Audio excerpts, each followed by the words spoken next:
Hello and welcome to the video 2, the instructions of BuddhaWheel according to the intermediate scope of Lam Rim meditation and practice. So in this video we're going to be looking at karma again, dedication, and how to apply meditation to what happens in the wheel of life, which is an image created by Buddha and is the basis of the BuddhaWheel game. So these instructions, like before, are going to be quite slow, so we can take watching this as a bit of a meditation and do breathing in the slow bits, but also you feel free to learn the game from the instructions provided with the board game in the box. So we'll start from the middle. We've rolled a 4, so we're going to be human first. Again, in video 1 you would have seen how it works with the numbers. Okay, we go to the human realm. So we're starting with no cards here to demonstrate the entire path. Okay, so we picked up a smiley card that has a happy card, non-ignorance. So we put that on our stack. And throw again. Another card, pretension. A negative card, a sad face. And we put that on top so we know which is the last card, the last mind that we picked up. Conscientiousness, positive card. Today we'll be working with the symbols that are on the bottom of the cards.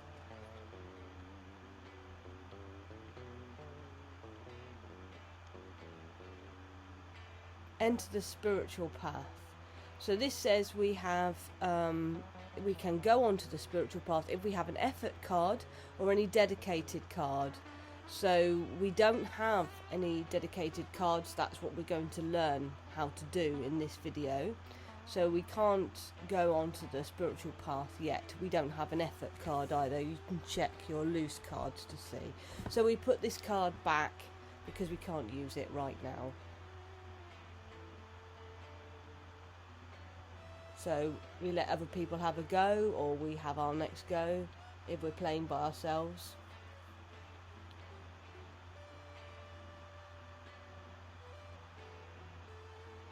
Dedication. So now we get the opportunity to dedicate. So to dedicate, what we're going to do is like saving our game really. We're going to start a new pile of saved cards. So we can choose one of our happy cards. So we're going to choose non-ignorance. This is a happy card. What we're going to do is turn it upside down, and you can see that it will. So you can see it's a saved card. It's a card that has been dedicated, and we have then two piles: loose cards, karma, and dedicated cards, karma.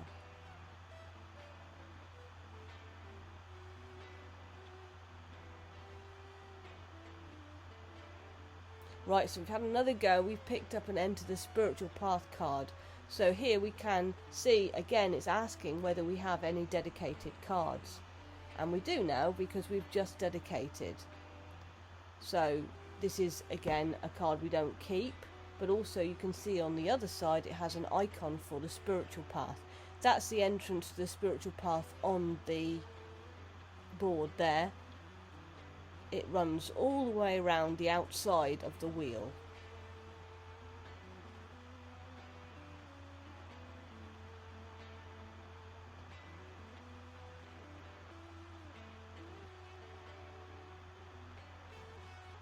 So we've put our piece there and we're ready to go along the spiritual path. So we're going to throw our dice and count along clockwise. We've landed on a special square, so let's look at that. It's the refuge square. So the refuge square looks like that. It's got little beings under an umbrella. They're sheltering from the samsaric rain and the uncontrolled experience. 3 refuges. 1 is Buddha. 2, the second one, is Dharma, which is Buddha's teachings. And Sangha is the third refuge. That's the community that practices the same way that you do, so you all support each other. In the game, if you collect all 3, it prevents you from taking rebirth in the lower realms, so it very much speeds up your game. If you have a card that would take you to any of those, it would take you to the human realm first instead, so that you can actually get on with your progress a lot faster. There's another one over there, you see there's another one on the spiritual path. So we have to go to those 3 times, and we miss a turn as well when we're taking refuge in Buddha or Dharma or Sangha. So carry on the spiritual path. Pride, a very positive card. Good to have pride in your good actions, feel good about yourself and achieving things. Going along the path. Okay, so we're imagining that we've gone along the path a bit longer and we've dedicated another card. For the sake of the game, we're speeding along a little.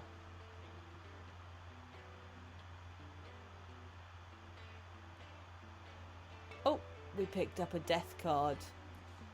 So we die and we go back to the middle. If we remember from before the other video, we go back to the middle and we look to see what card we have last, and the last one, the loose one we have, is that pride card, so that will take us to the human realm. You see the little farmer icon.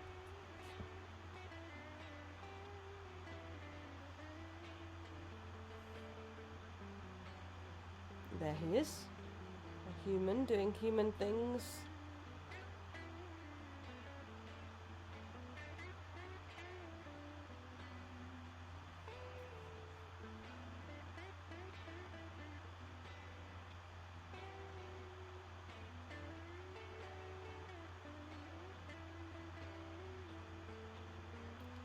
Going, new mind. Another enter the spiritual path. So this time in the human realm we can go straight onto the spiritual path. We don't have any obstructions. We have the mind that can take the spiritual opportunity and go onto the path.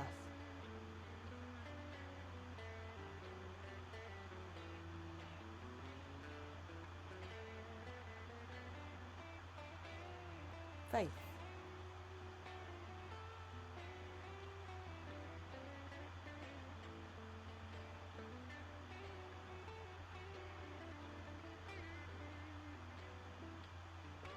Refuge. So this is the second time we've missed a turn on a refuge square, so we can take refuge in Sangha. So we can, Dharma. So we can write these things down.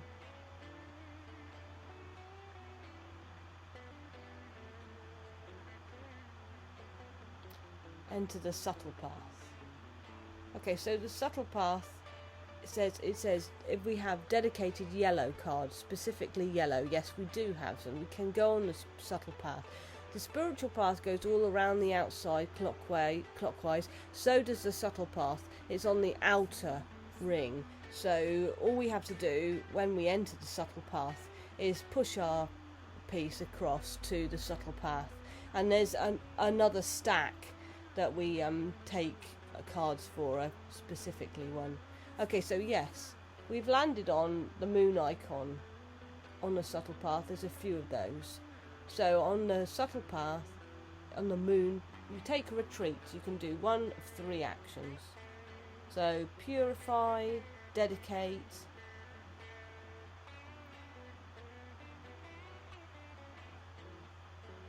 or meditate. This time we're going to purify.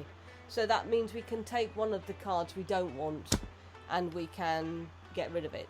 So we didn't want to go to the Hungry Ghost realm. We've got rid of that.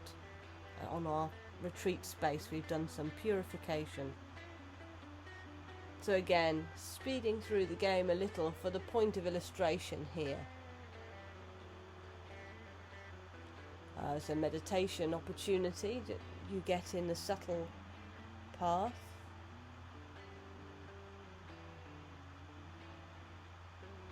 A non-hatred card.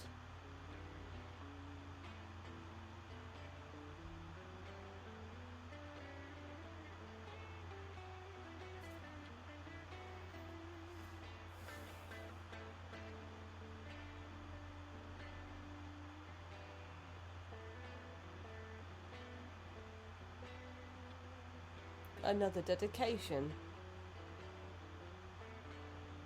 So we can choose faith or non-hatred to dedicate.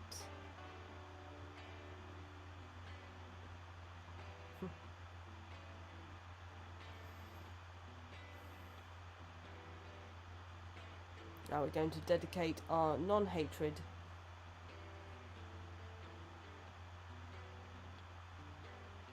So if we were going to save our game now, because BuddhaWheel you can join and leave whenever you want, you would write down the fact that you had dedicated those cards and also that the refuges you've got, so that when you come back any time you can pick up where you left off.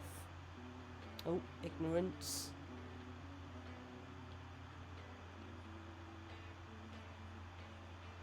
That will take us to the animal realm.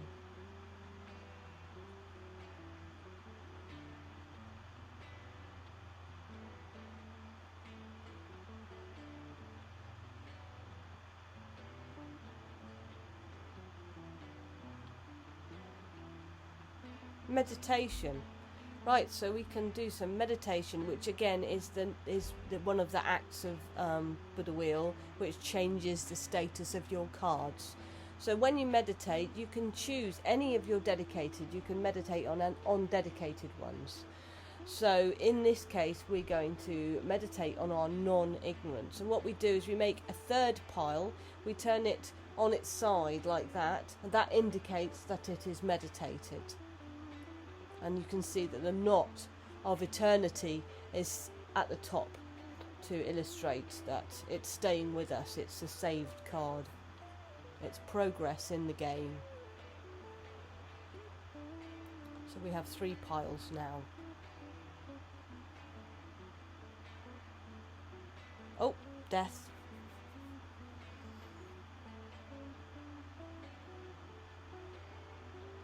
Okay, so we go back to the middle and look to see where our last loose card is the animal realm. You see the little icon animal realm and it's grey. So if we look down there, then it would take us that to the animal realm there. But, and this is a big but, in the game we have meditated on the grey card. We just did the meditation. So when we do the meditation on a card, it blocks our rebirth to that realm. So we no longer go there. Our mind doesn't have the tendency for throwing karma to take us to that realm. So we can't go to the animal realm. So what happens is instead we go to the human realm, which speeds up our game. Yeah, because in the Buddha wheel, in the Wheel of Life, Buddha said that the human realm is actually the best place for meditation. Meditation is kind of a human thing to do. It helps us with our human tendencies and our human minds.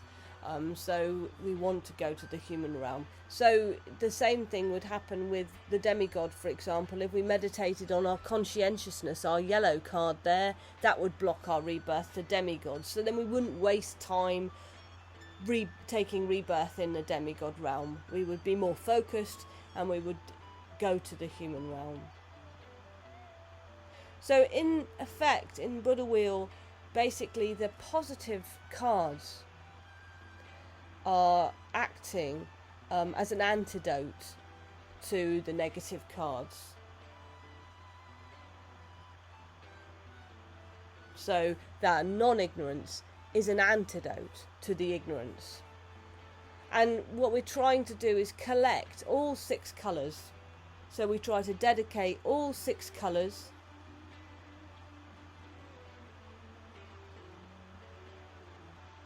so that we can escape from the wheel.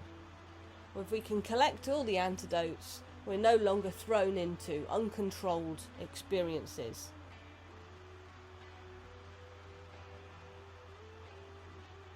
This is the thing about the negative blue. It actually leads us to take rebirth in the middle of the realm. So again, and we have to throw the dice. So again, we need the antidote to that as well. Obviously, because human realm is the blue realm, but the negative blue leads us to take time in there. So that's the instructions of how to escape from the wheel. In video 3, which I will do eventually, I will describe how to basically become a Buddha. If we decide not to just leave the game, if we decide to stay in the game and become a Buddha, there's a few little extra actions we can do to become a Buddha, and then we can play as a Buddha, and actually we can benefit living beings in the wheel, and we can speed up their game, we can help them. So in the next video I will be explaining that. So I hope that's useful, and if you have any questions, feel free to ask them in the comments. Yeah, it's been a pleasure to put this together for you, and it's wonderful to hear as well stories of people enjoying BuddhaWheel all over the world, which is wonderful because I feel very close to the project. So thank you very much, and enjoy.